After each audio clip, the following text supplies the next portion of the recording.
Além da vida, um encontro semanal com a doutrina dos espíritos, codificada pelo ilustre pensador francês Allan Kardec.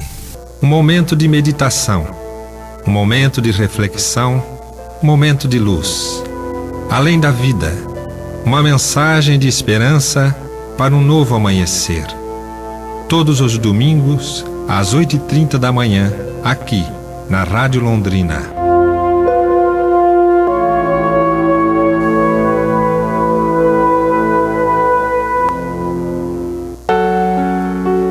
Bom dia, prezados ouvintes da Rádio Londrina. Aqui quem vos fala é a Terezinha. Hoje nós estamos aqui no programa juntamente com o Antônio Marcos e a Michela. Bom dia, Cacá. Temos também o Miguel, gente, do outro lado ali, que ele vai estar dando um suporte para nós. E também ele vai estar no telefone 33235666 até às 9 horas, respondendo alguma pergunta ou algum questionamento que vocês, prezados ouvintes, queiram saber. Bom dia, Antônio. Bom dia, Terezinha. Bom dia aos nossos queridos ouvintes. Bom dia, Michela. É com muita alegria que nós estamos nessa manhã aqui na Rádio Londrina. Agradecer a Deus a oportunidade de podermos estar juntos, fortalecendo-nos os laços de amizade, e podemos estudar junto o Evangelho do Cristo, ou nós estamos estudando Atos dos Apóstolos, e podemos dividir esses ensinamentos do Cristo juntos, através das ondas do rádio. Vamos chamar a Michela para falar conosco. Bom dia, Antônio, Teca, Cacá, caros ouvintes. Mais uma vez um prazer estar aqui com vocês. E a alegria, né, de ter esse minuto de sabedoria nossa, né, de aprendizado, de conhecimento. É uma delícia compartilhar com vocês. Espero que vocês liguem aí se precisar também para o Miguel. Então, estamos todos esperando, ansiosos para a leitura de hoje. E como primeiro momento, né, nós vamos pedir para o Cacá então colocar o momento espírita de hoje.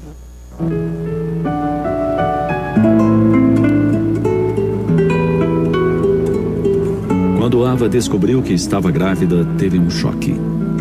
Havia tomado as precauções necessárias, mas alguma coisa não tinha saído como planejado. Era muito jovem. Pensou nos planos que havia construído para o futuro, nas viagens que queria fazer, nos cursos, no emprego dos seus sonhos. Nada disso seria possível se ela tivesse que se dedicar à maternidade. Ela acreditava que para realizar o que tanto almejava, não seria possível constituir uma família. A ideia de ter um filho era assustadora e inaceitável. Decidiu-se pelo abortamento. Não contou a ninguém. Simplesmente comunicou a decisão ao namorado, que se mostrou bastante aliviado. Também ele não queria filhos. Apesar de ser cristã e ter consciência de que estava prestes a cometer um crime que violava leis humanas e divinas, não voltou atrás. O pavor que sentia era mais forte que sua crença. Em silêncio, procurou uma clínica e se submeteu a um procedimento que interrompeu a gravidez. Os anos se passaram. Ava estudou, se formou, viajou, construiu a tão sonhada carreira. Mas não foi feliz. O remorso a acompanhava todo o tempo. Quando via uma mãe com um filho, pensava naquele que impedira de nascer. E assim foi criando em si um sentimento destrutivo, potencializado pela ação de outros pensamentos negativos. A vida trouxe muitos reveses, e Ava, sob o peso dos erros, da culpa, da invigilância, do afastamento do bem, da falta de oração, deixou-se envolver em uma negatividade aflitiva e crescente. Uma noite, angustiada e pensando em tirar a própria vida, ouviu pelo rádio uma mensagem que parecia ter sido escrita e ditada para ela. Aquelas palavras falavam de amor, perdão e auto-perdão. Uma frase em particular a fez parar o carro e colocar para fora aos prantos toda a culpa, dor e medo que sentia. Dizia a mensagem: tende ardente amor uns para com os outros, porque o amor cobre uma multidão de pecados. As palavras do apóstolo Pedro se aninharam em seu íntimo, e Ava percebeu que, mesmo sendo impossível voltar no tempo e reverter o erro, ela poderia mudar a forma como vinha agindo e pensando, compensando todo o mal causado com amor sincero, verdadeiro e desinteressado aos que sofriam. Buscou ajuda fraterna em uma casa espírita. Foi aconselhada e orientada. Iniciou estudos e trabalhos voluntários. Passou a dedicar a maior parte de seu tempo a ajudar o próximo. Orava sempre com fervor e pedia forças a Deus. Lutava para erradicar seus defeitos e fortalecer suas qualidades. Compreendeu a necessidade de perdoar todas as pessoas que a tinham magoado e pedir perdão àquelas que tinha ofendido, agredido, magoado, nesta e em outras existências. E assim foi se processando em Ava uma transformação. Movida pelo amor, pela fé em Deus e em seu amor, pela vontade de ser alguém melhor, tornou-se uma pessoa mais equilibrada, mais forte. Sabia que seu erro havia sido grave e que responderia por ele. Mas também sabia que Deus a amparava e inspirava a buscar o melhor em si, aperfeiçoando-se e transformando-se a cada dia.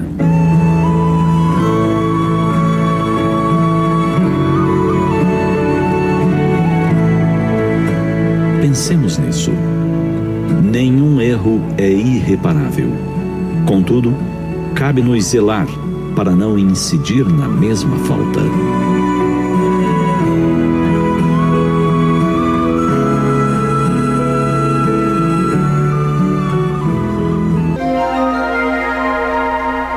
Os textos do Momento Espírita estão à sua disposição na internet. É só acessar momento.com.br. Mais informações, ligue 41 3223 6174, Curitiba, Paraná.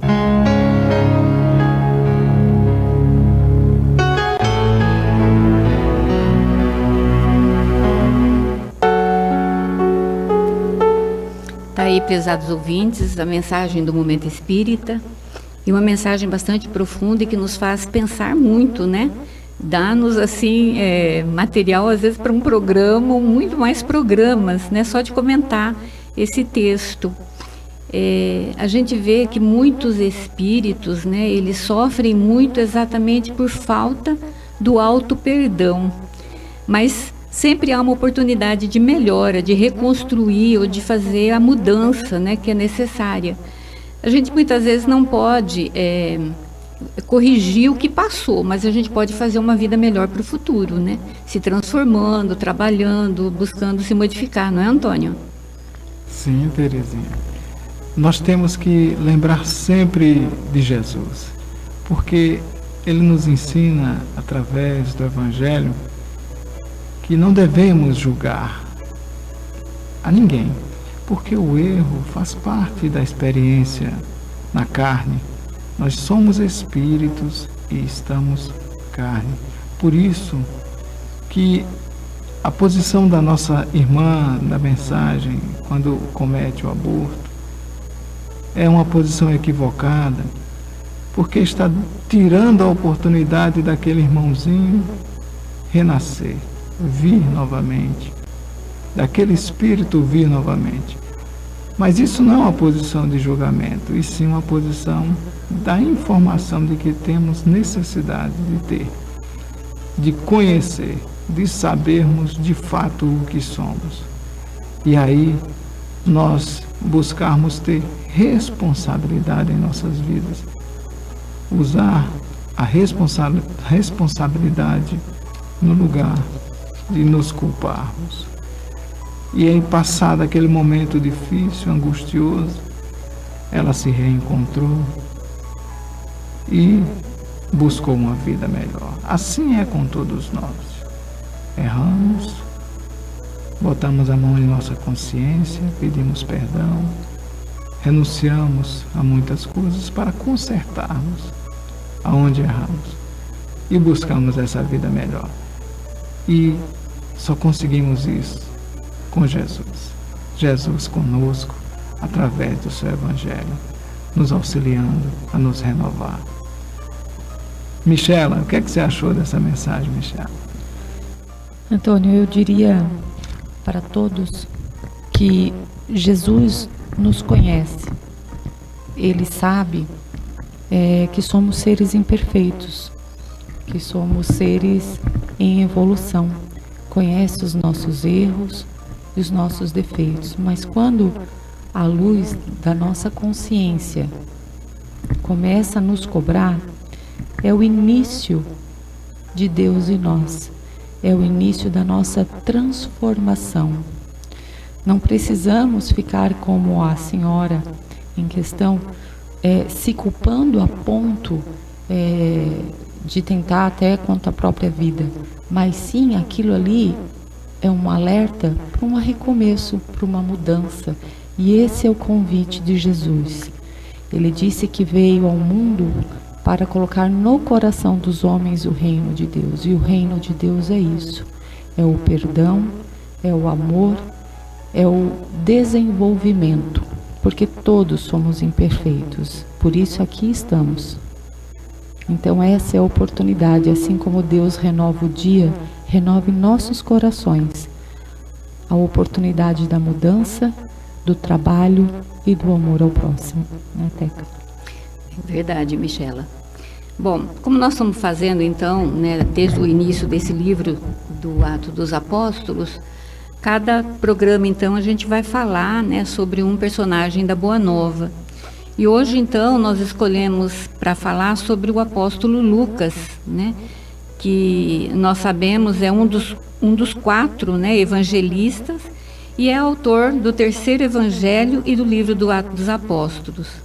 Lucas, ele foi introduzido, né, na fé por volta dos 40 anos, olha só, né? Demorou um pouquinho. E seu nome mesmo era Lucano, tá? Mas a gente conhece e é mais conhecido pelo diminutivo do nome dele, que é Lucas. É o único apóstolo que não era judeu. Não conheceu pessoalmente Jesus, assim como Paulo. Filho de um erudito escravo grego chamado Enéas e de sua mãe, que chamava-se Íris. A história de Lucas é maravilhosa, gente. Aconselho vocês, e a Michela vai detalhar mais. Eu só vou fazer uma parte assim mais biográfica de Lucas, e a Michela vai detalhar um pouquinho mais, assim como o Antônio Marcos. Lucas nasceu então ele na Antioquia e estudou medicina na escola de Alexandria. Ele conheceu o apóstolo Paulo na mesma cidade, né, na Antioquia. E foi ele, Lucas, quem sugeriu, olha só, gente, cada informação interessante que a gente não sabia. Foi Lucas quem sugeriu o nome de cristãos aos primeiros trabalhadores da Boa Nova, que eram conhecidos até então como viajores, peregrinos, caminhantes, né, ou homens do caminho. E em Cesareia, então, no cativeiro, Paulo chama a atenção de Lucas para o seu próprio projeto de escrever uma biografia de Jesus, valendo-se então das informações de Maria, sua mãe. E na impossibilidade então de Paulo ir até Éfeso, ele roga a Lucas que o faça. E Lucas fez então o trabalho de um verdadeiro repórter, né? Entrevistando as testemunhas oculares dos feitos, né, do Galileu. Todos os evangelistas, eles falam da negação de Pedro, mas somente Lucas comenta que Jesus, naquele momento, voltou-se para ele o olhar fixamente. Detalhe que ele colheu pessoalmente do velho pescador. Veja só, então Lucas era ele entrevistava as próprias pessoas, né, que estavam envolvidas, né, na vida de Cristo, de Jesus, e escrevia então e colocou tanto para Paulo quanto no seu evangelho. E ele comenta e escreve-se ainda que o evangelho que ele escreveu em um grego correto tem 24 capítulos, 1151 versículos e contempla, além da história de Jesus, Jesus criança, ele fala de 18 parábolas e 6 dos chamados milagres do filho de Maria e José. Percebe-se, né, então, no seu evangelho, a sua preocupação em destacar o carinho de Jesus para com os excluídos da época, doente, pobre, mulheres, pecadores. E ele é o único também que descreve o perdão de Jesus a Madalena. E ele também é o único que fala sobre a parábola do filho pródigo. E um dos aspectos assim interessantes de Lucas é que frequentemente ele fazia a justa posição de uma história de um homem com de uma mulher. Então, se a gente for olhar lá no Evangelho, a gente vai ver assim que ele fala sobre o servo do centurião que é curado e em seguida ele fala da viúva de Naim também, que é o filho da viúva de Naim também que é curado. Ele fala então do Gerazeno lá demoníaco que é curado e em seguida ele fala da cura da filha de Jairo e da mulher com hemorragia. Então, veja só, ele sempre coloca assim, um fato com homem e um fato com mulher. Isso está só no Evangelho de Lucas também. Terminado, então, as anotações evangélicas, encareceu a necessidade de um trabalho assim, que fixasse as atividades apostólicas logo após a partida do Cristo. E para o mundo que conhecesse as gloriosas revelações do Pentecoste, assim então originou o magnífico relatório de Lucas, que é o Atos dos Apóstolos, que é esse livro que nós estamos estudando. Ele é patrono, considerado patrono dos médicos, do pintor, e após a morte de Paulo, ele pregou na Grécia. Eu acho que esse ponto aqui o Antônio deve descrever melhor. Desencarnou aos 84 anos em Tebas, na Grécia. Essas informações, gente, eu tirei da Federação Espírita do Paraná num texto chamado O Repórter da Esperança. Mas a gente sabe também que a trajetória de Lucas até ele chegar a ser esse trabalhador, né, da Boa Nova, ele teve uma história assim de luta também, né? A Michela vai nos detalhar melhor isso daí, porque ela leu um livro, né, Michela, onde conta a história de Lucas, que é muito bom e é importante que ela passe um pouquinho para nós. É isso mesmo. Opa, é isso mesmo. No começo, né, o Lucas, como a Teca falou, que nasceu filho de escravos, ele era apaixonado pela filha do senhor onde ele morava, que era Rúbria. E desde então... um dia ele se deparou, no começo, quando ele era bem jovenzinho, sentado ao lago, ele ficava sempre muito tempo pensando na vida, sabe? Assim, as questões do mundo, né? E ele viu aquela estrela linda, maravilhosa, e lá ele se perdeu em seus pensamentos. Uma onda de amor entupiu o coração dele. E ele começou o primeiro contato com Jesus e com Deus. Mas, como eu disse, ele era apaixonado pela Rúbria, que tinha a doença branca, que não era conhecida muito naquela época, né? Então ela tinha dores terríveis e a gente sabia que ela não ia ficar por muito tempo. Quando ela falece, ela deu uma melhorada, os dois começam a se envolver, na verdade, e aí quando ela falece, Lucas fica irritadíssimo com Deus. Não aceitava Deus de jeito nenhum. Como que pode Deus tirar uma pessoa tão boa da terra, ele falava. E aí ele começa uma briga com Deus. E olha a briga dele, que interessante. Eu vou me tornar médico e vou curar todas as pessoas. Eu não vou deixar ele tirar as pessoas da terra, eu não vou deixar ele fazer as pessoas sofrerem. Na cabeça do Lucas, né? E aí ele começou, estudou, se empenhou. O pai da menina ajudou ele na medicina, depois acabou casando com a mãe dele, que tinha perdido o marido também. E fez ele estudar tudo mais, porque ele gostava muito do Lucas. E o Lucas se tornou, então, médico. E era médico dos pobres, porque ele sabia que ali não tinha recurso. Então ele ia onde estavam as pessoas mais deficientes. Ele ia para os navios, onde eles ficaram no navio muito tempo, cuidando das pessoas que eram traficadas por um lado e por outro. Teve até um episódio no navio, onde iniciou a peste negra, né, dos ratos, a doença do rato. E aí nesse navio ele foi impedido de ajudar, porque ele queria ajudar. E aí ele, de madrugada, com mais um guarda, deu um jeitinho de entrar nas cabines embaixo e curou muitas pessoas, muitas. E não só curou com a sua medicina, mas com seu amor. Ele fez verdadeiros milagres. Me lembro até de um outro episódio dele, que ele estava na rua, andando na rua de uma cidade, e aí ele viu como se fosse uma pessoa se escondendo, e depois os guardas andando, né? E aí ele viu, foi por onde aquela pessoa foi e acabou encontrando ela e percebeu que era uma pessoa com lepra, que era um senhor com lepra. E aí ele questionou o senhor que tinha ido encontrar, ver a sua família. Era um senhor também que ajudava muita gente, era um senhor muito bom. E ele tinha ido só ver a sua família, porque ele a lepra já estava bem avançada, né?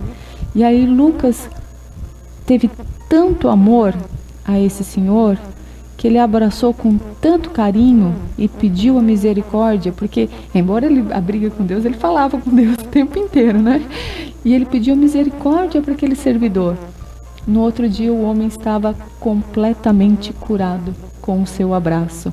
Então são histórias maravilhosas, e Lucas foi indo assim até que ele encontra, né, ajudando as pessoas, fazendo milagres, que ele sempre dizia que não fiz milagre nenhum. Eu? Não, imagina. E era uma pessoa extremamente com prestígio, porque o conhecimento dele da medicina era tão grande que reis, inclusive, chamavam ele no castelo, e ele sempre, de uma maneira muito honesta, teve uma época ali que até a esposa de um dos reis, né, deu em cima dele, ele deu um jeito de sair. No final o rei até ajudou ele a sair, porque sabia que a situação ia ficar difícil, porque ele se negou, vamos dizer assim, né? Mas ele era muito bom e muito honesto. E aí, quando ele foi conhecer o irmão dele com câncer, ele tinha sido um dos soldados que cuidaram do Calvário de Cristo. E esse irmão com câncer, quando viu Lucas que foi visitá-lo, ele contou tudo sobre Jesus. Lucas já estava ouvindo de um amigo que ficou com ele, que aprendeu com ele sobre esse Nazareno, falavam desse Nazareno. E ele começou a ouvir, mas ele não acreditava muito ainda, porque ele estava nessa briguinha ainda.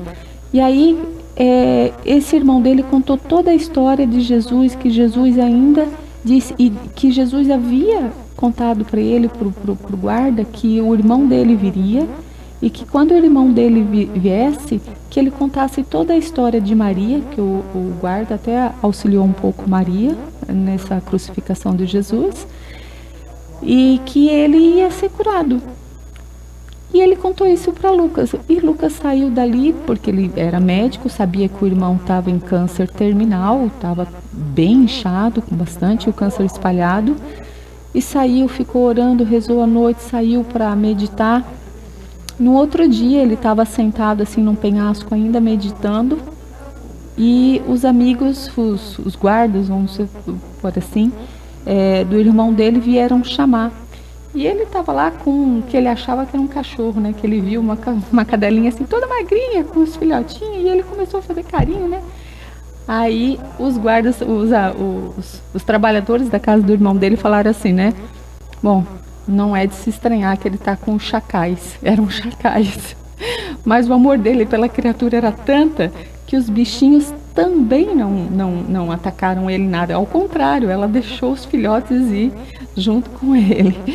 E aí eles vieram com a notícia que o irmão estava curado. E ele falou, não é possível. Eu vi, eu sou médico, ele está em fase terminal de câncer. E foram lá e o irmão estava curado. Aí despertou realmente nele entender Deus, entender Jesus. E aí ele foi, que o Antônio vai continuar a história, aí ele foi para a casa dele, né, de volta, e acabou indo atrás da casa do caminho. Antioquia, né? Ele volta para Antioquia, Volta né? para Antioquia. Gente, Lucas é maravilhoso. Essa história que a Michela contou está no livro Médico de Homens e de Almas, né? Conta a vida de Lucas. E o Antônio, ele vai falar para nós um pouquinho da história de Lucas juntamente com Paulo, que está no livro Paulo e Estevão. É isso aí, minhas queridas irmãs. Vamos tentar, né? Nós vamos lembrar de Lucas, e não há como lembrar de Lucas sem lembrar de Paulo. E eu gostaria de lembrar que Jesus nos convida a fazer alguns trabalhos, mas esses trabalhos são muito mais do que trabalhos, não são apenas coisas. Então, nós vamos lembrar que lá na Boa Nova, Jesus fala para Simão Pedro, os afetos da alma são laços misteriosos que nos conduzem a Deus. Então, as amizades que construímos geram trabalhos maravilhosos, ligados à espiritualidade, ligados ao Evangelho de Jesus. Então, quando nós vamos lembrar de falar de Lucas, primeiro eu vou falar de Paulo e ver como são misteriosos esses laços realmente. Porque Paulo, ele perde tudo. Paulo era Saulo, um doutor da lei, um homem influente, inteligente, bonito, de família rica, uma pessoa muito importante. Era Saulo. E costumava perseguir os cristãos. Mas ele continua essa perseguição e Deus deu para ele coisas maravilhosas. Nós vamos lembrar que Deus entregou para ele uma noiva maravilhosa, um irmão, um cunhado, Estevão, que todos nós gostaríamos de ter. Mas Paulo joga tudo, toma decisões equivocadas. É para que nós entendamos, meus queridos irmãos, que o sofrimento que Paulo passa não é por acaso, não é fruto do acaso. São decisões tomadas que ele destrói o coração daquela noiva, ele a abandona, ele acaba com ela. Ele manda assassinar o próprio cunhado, o irmão de sua noiva, a pedradas, porque Estevão era um seguidor do Cristo. E ele se torna um louco para o seu povo, para aqueles que o conheciam. Porque depois daquele episódio muito conhecido na estrada de Damasco, ele volta e se torna Paulo. E nessa volta, quando ele, através das amizades novas que ele vai construindo com Pedro, com os apóstolos, ele vai para Antioquia, e lá na igreja de Antioquia, ele recebe uma função de arrumar as cadeiras e receber as pessoas que chegam primeiro ali, aquelas pessoas mais simples que chegam na igreja, e ele conversava com aquelas pessoas. E aí ele descobre o que é que as pessoas vão buscar em Jesus. Ele conhece as angústias nossas quando buscamos a Jesus. E nesses momentos da vida de Paulo, ele conhece a Lucas. E essa amizade nasce para sempre. Veja como são misteriosos os laços que nos conduzem a Deus. As amizades que construímos e os trabalhos que realizamos quando Jesus nos convida a trabalhar em seu nome. E os frutos desse trabalho é o amor que nós vamos dividindo durante toda a nossa vida. Nós vamos aprendendo. Assim somos nós.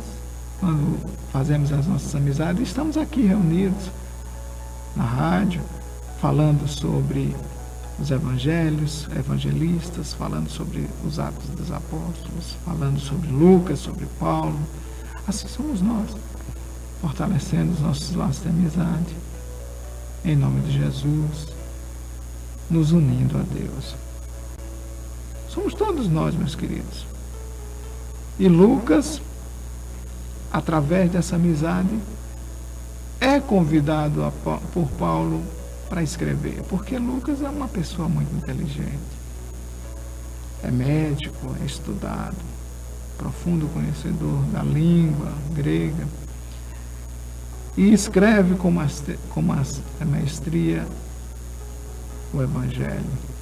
E o seu Evangelho, o Evangelho de Lucas, nós vamos encontrar Jesus como um sol, o sol que brilha, que nos aquece, que nos ilumina.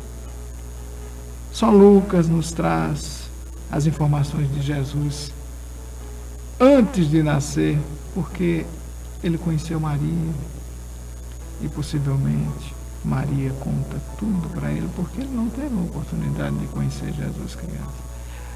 Maria conta coisas, inclusive antes, como de sua prima, que é mãe de João Batista. Conta todo o início para nós termos a noção de como nascem essas histórias, de como são misteriosos os laços que nos unem e nos conduzem a Deus. O professor Hermínio de Miranda diz que o destino é quando Deus faz e não assina. Então, coisas do destino é essa amizade de Lucas e Paulo. E você, quando lê o Evangelho de Lucas, vai perceber isso claramente. Vai ver o quanto esses dois amigos se amavam e o quanto Paulo influenciou a Lucas nessa trajetória, nos trazendo essas informações importantíssimas para o nosso crescimento moral como pessoas e para nos fortalecer nos dias de hoje, as amizades que construímos. É isso aí, Terezinha. Tá aí, gente, ó. Então fica a dica, né, para quem se interessar e quiser saber mais a respeito de Lucas, é só pesquisar, né, nesse livro, O Médico de Homens e de Almas, e Paulo Estevão, né, que ele detalha bem a vida de Lucas, o trabalho que esse grande apóstolo fez na divulgação da Boa Nova, né? E o Evangelho, tem o terceiro Evangelho também, que é interessante a gente estudar, né, pesquisar. A gente vai falar agora, né, nós vamos entrar então agora no texto do livro do Atos dos Apóstolos, que nós estamos estudando, né, todos os terceiros domingos do mês. No último domingo que nós aqui estivemos, a gente falou a respeito da prisão de Pedro e João, né, que eles estavam no templo e os sacerdotes lá chegaram e detiveram eles, né? E como era tarde, então eles tiveram que passar a noite na prisão. E no outro dia, então, né, que é onde a gente vai entrar agora, que é Pedro e João perante o Sinédrio.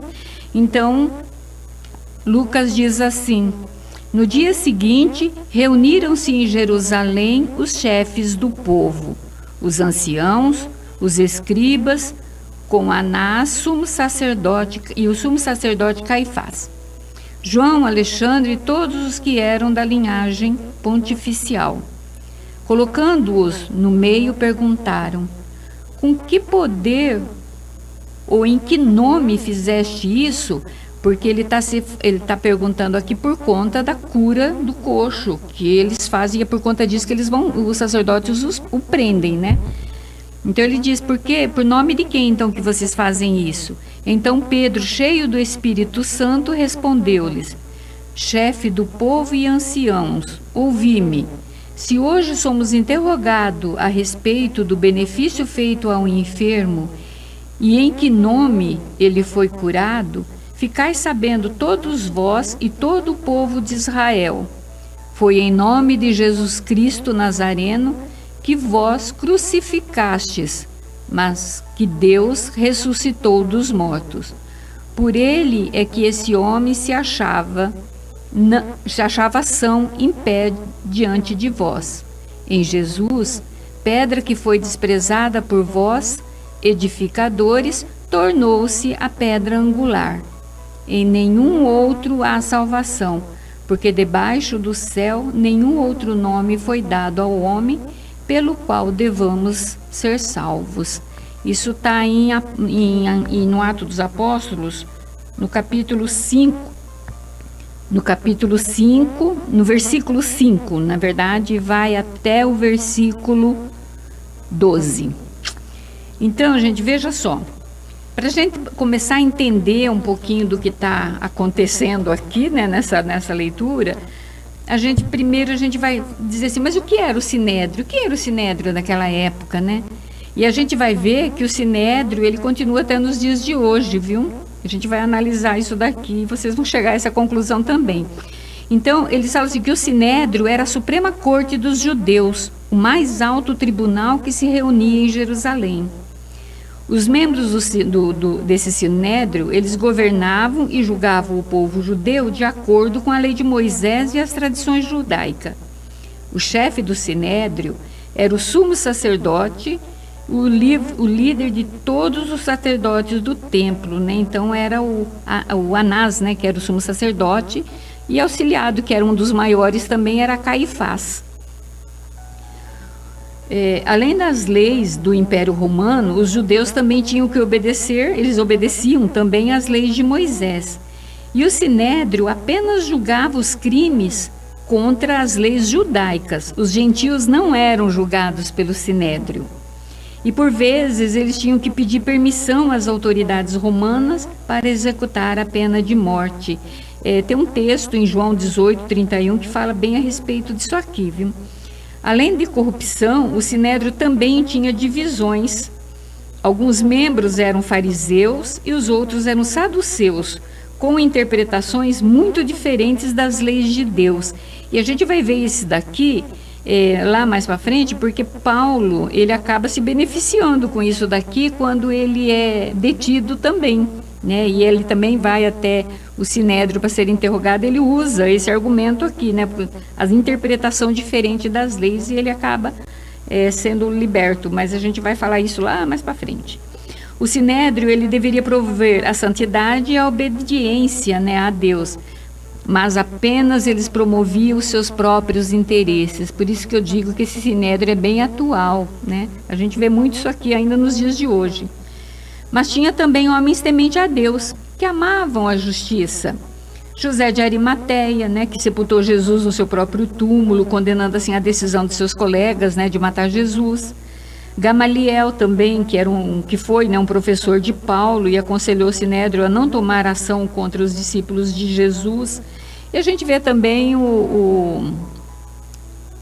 Nicodemos, né, que também ele tinha uma visão já mais diferente, não tão firme quanto Anás, né, e Caifás. Mas a gente vê também, Caibar Schutel, ele vem colocar aqui no texto, né, e ele vem falando então que esse ambiente, né, que os apóstolos viviam, era muito ruim, era um ambiente hostil, porque havia assim uma grande perseguição, né? Era uma perseguição ferrenha, né, que havia aos cristãos, e por conta disso eles eram vigiados e pegos em qualquer situação para ser julgado, porque eles eram realmente uma pedra, vamos dizer assim, no sapato desses sacerdotes, né? Porque havia muito interesse, e a doutrina de Jesus era contrária a tudo isso, porque ele pregava o amor, ele pregava o perdão, e isso para eles não era muito interessante. Então tinha essa perseguição bastante, né, Antônio? Com certeza. É muito difícil, meus queridos irmãos, seguir a Jesus. Sempre vamos sofrer perseguições, porque Jesus, ele não busca o poder. Jesus busca justamente essa comunhão com Deus que devemos ter através do nosso coração, essa modificação que temos que ter conosco mesmo. E vocês percebem que na história, vejam a razão que Pedro e João estavam sendo presos, por ter curado um homem que era coxo há muitos anos.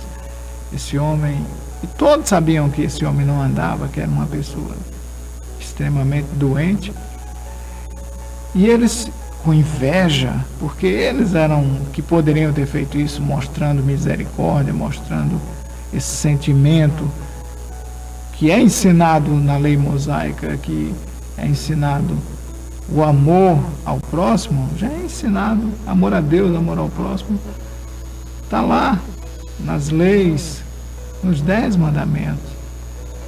Eles poderiam ter feito isso, mas não o faziam, os seus interesses eram outros.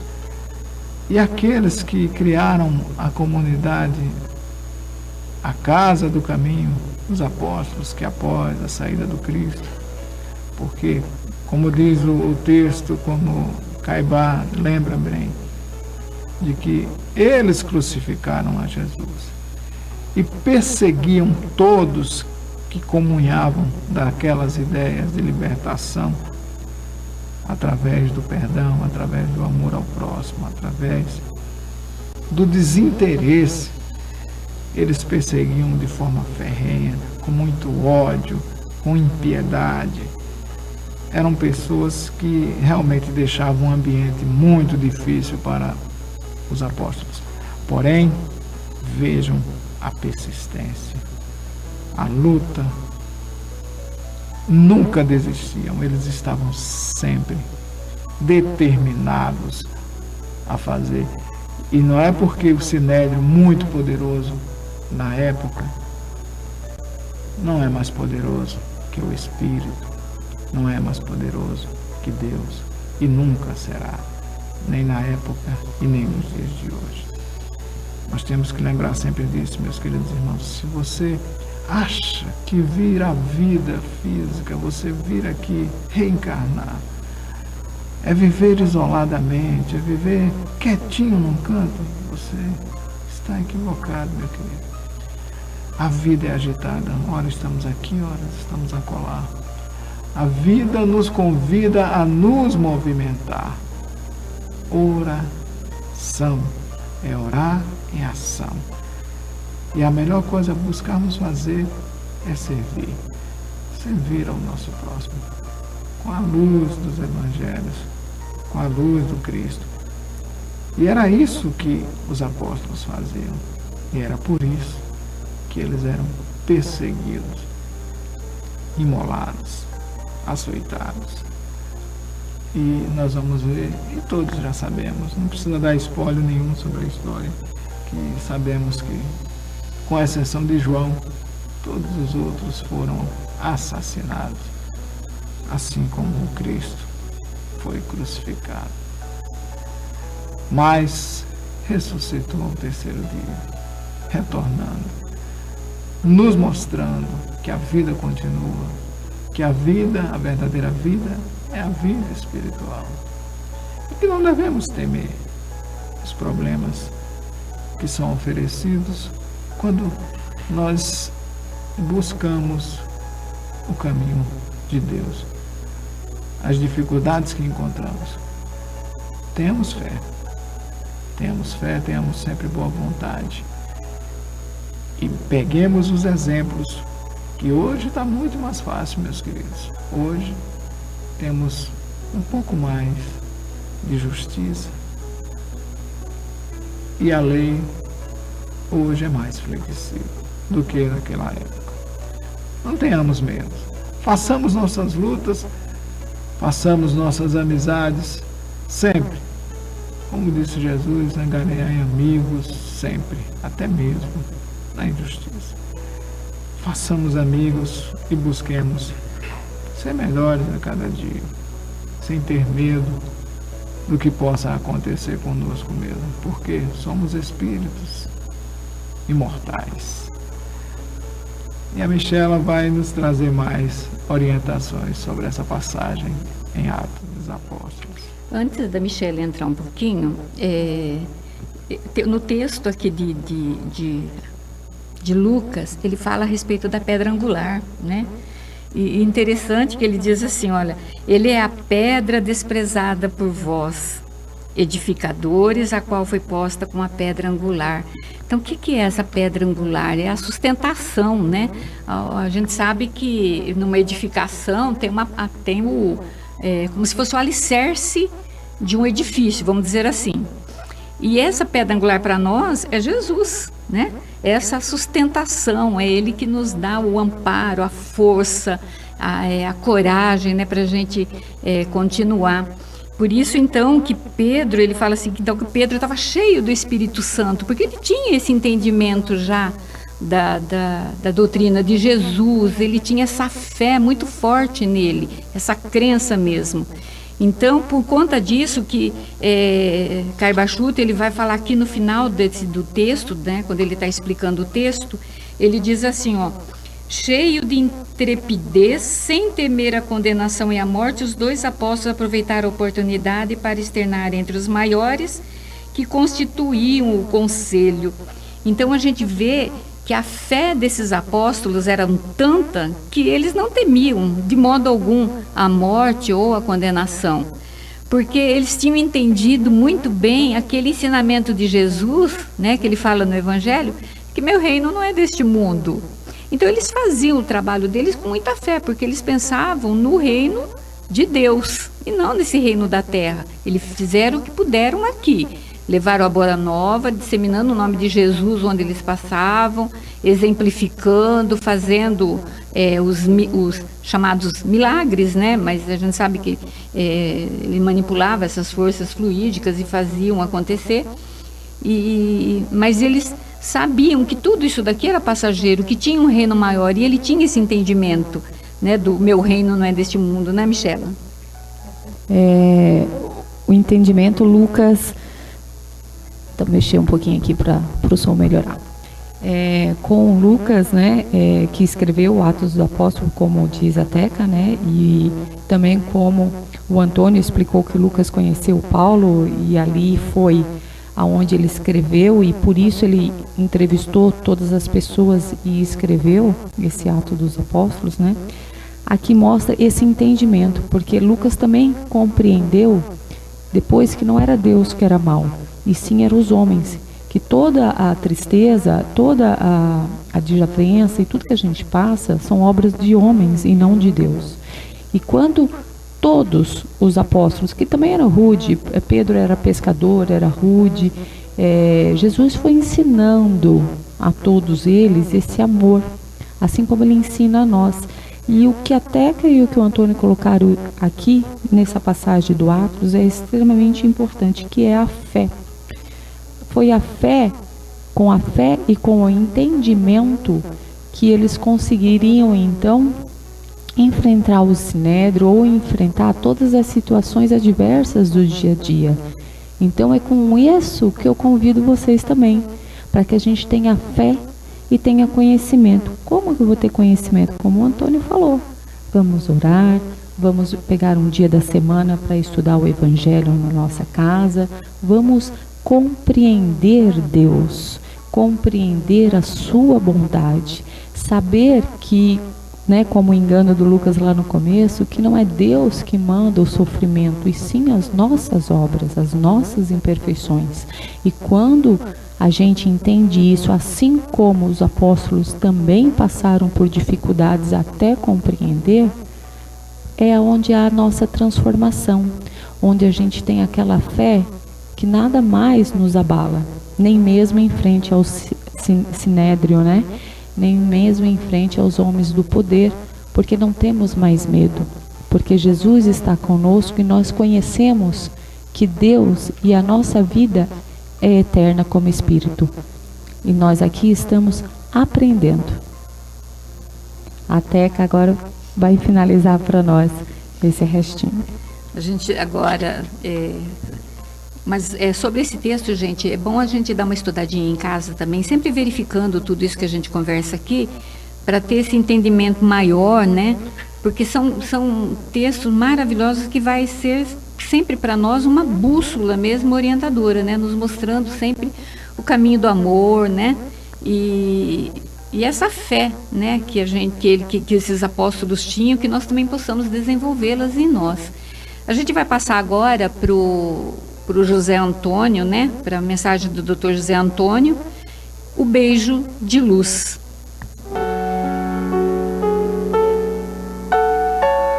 Olá, amigos. Hoje vamos dar continuidade às lições inesquecíveis do nosso querido paizinho, nosso querido seu Hugo.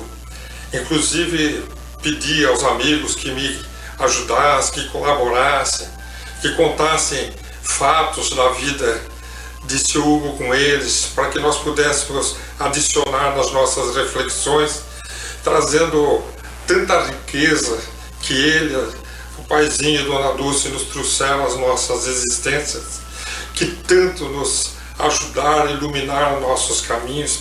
E nós tivemos a grata satisfação de receber uns áudios da nossa querida Doroteia Silveira, uma grande amiga, uma grande trabalhadora da doutrina espírita, muito dedicada, abnegada, trabalhadora, como pede o Espírito da Verdade na mensagem que deixa para nós no Evangelho segundo o Espiritismo: devotamento e abnegação. Disse a Doroteia que um dia ela passou uma experiência muito bonita, que ela teve dificuldade até de compreender com o seu Hugo, mas eu não tive dificuldade de entender e vou explicar depois para vocês. Dona Dulce já era desencarnada, depois de 68 anos de convivência, quase 50 anos de lar infantil Marília Barbosa, junto ao casal, é natural que abrisse aquele vazio no caminho do seu Hugo, e quase que imediatamente acaba o lar infantil e se transforma numa instituição filantrópica gerada, gerenciada então em convênio com a prefeitura de Cambé, de maneira que deixa de ser o lar infantil, e o seu Hugo já nos seus 90 anos de idade. A Dona Dulce desencarnou e em maio de 2003 o seu Hugo fez esses 90 anos em outubro. Foram 10 anos com a ausência da Dona Dulce. Então imagine o seu Hugo na sua casa, no fundo era o lar que virou o Centro de Educação Infantil Marília Barbosa, já uma instituição filantrópica, mas conveniada, não mais o lar infantil. Então o seu Hugo, sem suas crianças, suas meninas, que ele e a Dona Dulce iam todos os dias visitá-las durante décadas, abraçá-las, beijá-las, e sem a Dona Dulce do lado. Então quando a Doroteia conta essa história, talvez ela não tivesse compreendido que o seu Hugo vivesse esse momento importante para ele. Ele disse assim: sabe, Doroteia, um dia eu desci, Doroteia nos conta, eu desci ao centro de educação e estava para começar as aulas da creche e da pré-escola, e uma criança, um menininho, veio correndo me abraçar. Eu o abracei, dei um beijo na sua testa, tocou o sinal, ele entrou. Ele entrou e aquilo me fez muito bem. No outro dia, uns dias depois, eu desci de novo lá para visitar a instituição. Quando eu cheguei, estava para começarem as aulas. Aquele menininho me viu, acenou para os coleguinhas. Ele veio, eles fizeram uma filinha para que eu pudesse beijar a testa de um por um. E fui beijando. E eles foram entrando na escola. E toda vez que eu tinha oportunidade de descer ao trabalho do Centro de Educação Infantil, acontecia isso. Eles não entravam na sala de aula enquanto não faziam a filinha para eu poder beijar a testa de cada criança antes deles entrarem. Então a Doroteia, ela nos conta essa história nesse áudio bem curtinho, dizendo que ela não entendeu por que o seu Hugo contou essa história. E eu entendi. Eu entendi porque eu liguei lá para Maria José, filha do seu Hugo, filha do lar, casada com o filho real do seu Hugo, né, o Emanuel. Então ela é filha duas vezes. O seu Hugo contou que o seu Hugo vivia esse vazio e que o lar já não era mais o lar, mas ele tinha uma preocupação muito grande com as crianças que vinham num estudo integral. E eles vinham, estudavam ali, passavam o dia, mas eles voltavam para casa de suas mães, enquanto era lar, ele criava aquelas crianças até que atingissem os 18 anos de idade. Um dia, diz Doroteia, ela se preparava para fazer uma palestra aqui no Centro Espírita Allan Kardec de Cambé. E quando ela estava se arrumando, o seu filho da época de 5 anos, hoje já está com 15 anos e meio, mais ou menos, ela diz que ele pergunta: mãe, onde é que você está indo? Ela falou: estou indo lá no seu Hugo fazer palestra. Ela: eu vou com a senhora, mãe. Ela perguntou: por que você quer ir comigo? Ah, mãe, porque eu quero ganhar um beijo do seu Hugo. E daí ela se recordou que toda vez que o seu Hugo se despedia da turma lá, quando acabava os trabalhos do centro, quando ela ia fazer a palestra, ele sempre se despedia do filho dela com um beijo na testa. Então ele falou: eu quero ir me despedir do seu Hugo. E daí o seu Hugo, naquela noite, naquela despedida, ela pergunta-se: filho, mas por que você quer ganhar um beijo do seu Hugo? Eu anotei aqui, gente, nessa nossa... Eu fiz um teleprompter para mim aqui, que eu peço licença para você. Ele diz assim: mãe, porque o beijo do seu Hugo, eu quero um beijo do seu Hugo na testa, porque eu sinto o amor do seu Hugo saindo para mim. Olha a frase de uma criança de 5 anos, diz a Doroteia, que o filho dela surpreendeu quando eu disse isso. Mãe, eu quero um beijo do seu Hugo porque eu sinto o amor dele saindo para mim. E ela então se emocionou, e daí que ela foi entender o que o seu Hugo quis contar naquela história, quando aquelas crianças começaram a fazer fila para que ele beijasse a testa. Mas a surpresa maior foi que eu e a minha esposa estamos estudando o livro de André Luiz, Obreiros da Vida Eterna, que é o estudo daquela desencarnação de 5 pessoas que no fim viraram 4, uma teve moratório, estudamos há poucas reflexões atrás.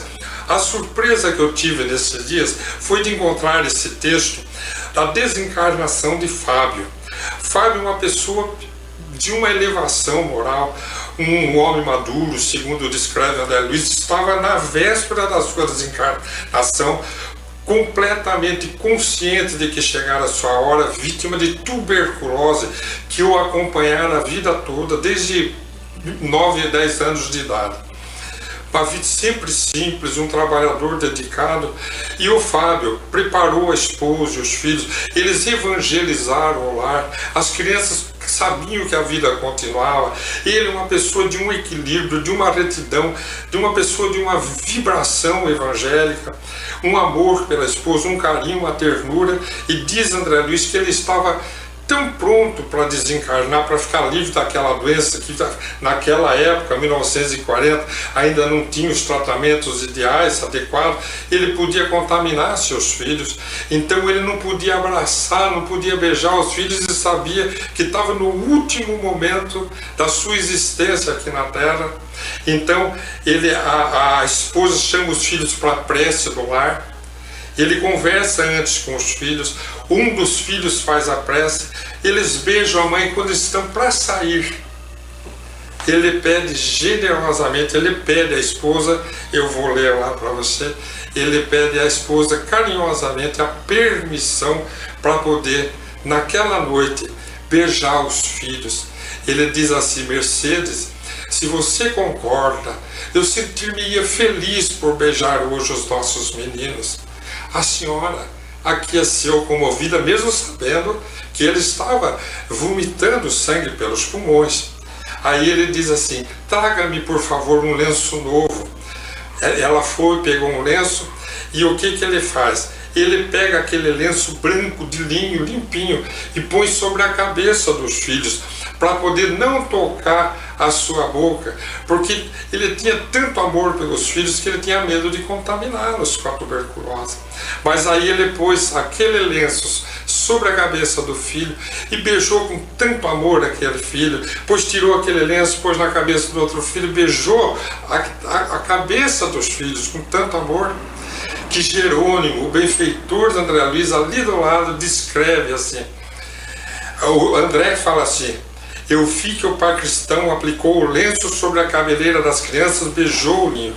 Havia tanta alma, tanto fervor afetivo naquele gesto, que reparei o jato de luz que lhe saía da boca, atingindo a mente dos pequeninos. O beijo saturava-se de magnetismo santificante, diz André. E ali, mostrando que aquele beijo, que era um beijo cheio do amor de um pai, torna-se um beijo cheio de luz. E aí eu pude entender aquele momento do seu Hugo, quando ele beijava o filho da Doroteia, e ele dizia: eu sinto o amor do seu Hugo saindo para mim. Era esse jato de luz. E o seu Hugo, que estava sem a Dona Dulce, sem o lar infantil, sentia aquele amor que estava represado dentro dele, sair em direção àquelas crianças que eram trazidas pelas mães para passar o dia no centro educacional infantil Marília Barbosa, fruto da criação do lar infantil Marília Barbosa. Lições inesquecíveis do seu Hugo Gonçalves, o nosso paizinho. Hoje, um beijo de luz. Um abraço a todos.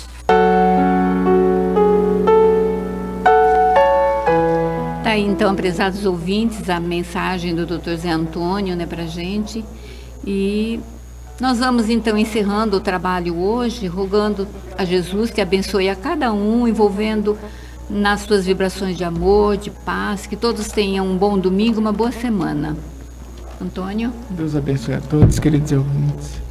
A paz do Senhor esteja com todos nós. Que a paz esteja com todos vocês, muita luz, muita tranquilidade. Busquem o conhecimento, busquem ler os livros que a gente colocou aqui, porque realmente muda a gente, muda a nossa vida. Uma semana abençoada para todos vocês.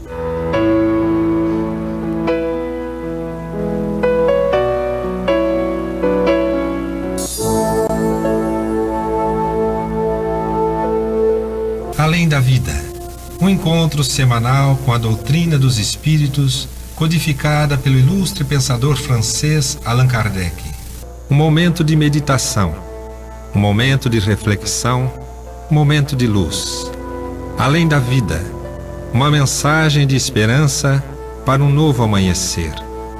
Todos os domingos, às 8h30 da manhã, aqui, na Rádio Londrina.